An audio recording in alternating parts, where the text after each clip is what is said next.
வழி அனுப்பி வைத்ததே எங்களுடைய தலைவர்.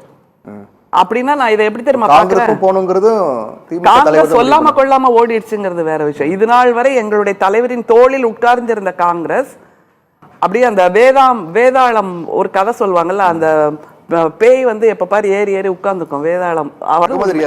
அதாவது சகோதரி அவர்கள் அனிதா ராதாகிருஷ்ணன் பயன்படுத்த வார்த்தைகளை பயன்படுத்தி விட்டார்கள். ரொம்ப சந்தோஷப்படுறேன். ஏன்னா அநாகரிகத்திற்கு பெயர் போனவர்களாக திராவிட முன்னேற்ற கழக உறவுகள் இருப்பது தவறு. சாரி, உறவுகள் பழைய பாஷையில சொல்லிட்டேன். ஏன்னா என்னுடைய தலைமை எனக்கு என்ன சொல்லியிருக்காங்க அப்படின்னா, நாகரிகம் கருதி பேச வேண்டும், நாகரிகத்தை எங்கும் விட்டு கொடுத்து விடக்கூடாது அப்படின்றதுல ரொம்ப தெளிவா இருக்காங்க. இல்ல, எனக்கு ஒரே ஒரு கேள்வி. சொல்லுங்க சார். நாகரிகம் எங்கு விட்டு விடக்கூடாது அப்படிங்கிறது திமுக இத்தனை ஆண்டு காலமாக நீங்க பயணித்தீங்க. கண்டிப்பா சார். கிட்டத்தட்ட நீண்ட காலமாக பயணித்த ஒரு கூட்டணியை திமுக காங்கிரஸ் கூட்டணின்னு சொல்லலாம்.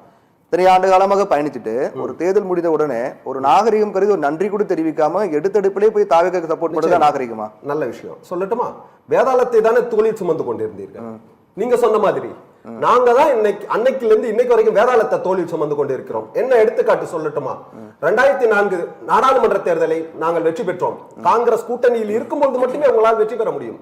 இல்லை என்றால் தோல்வியை தழுவுவீர்கள் என்பதற்கு 2014 சாட்சி.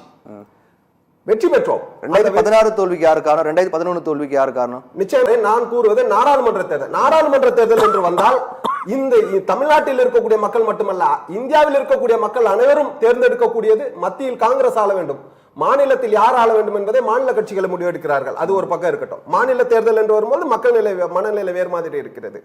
16 எம்பிசி ஜெயிச்சிங்க. உங்களுக்கு 8 அமைச்சரவை இடம் கொடுத்தோம்.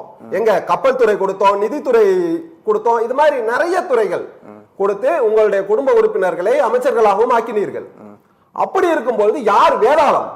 யார் தூக்கி சுமக்கிறது? யார் தூக்கி சுமந்தாங்க?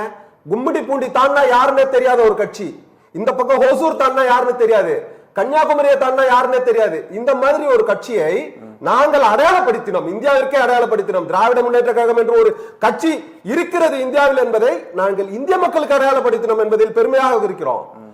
நாங்க திமுக அடையாளப்படுத்தினதுக்கு எதுக்கு நாங்க நினைச்சோம். இப்போ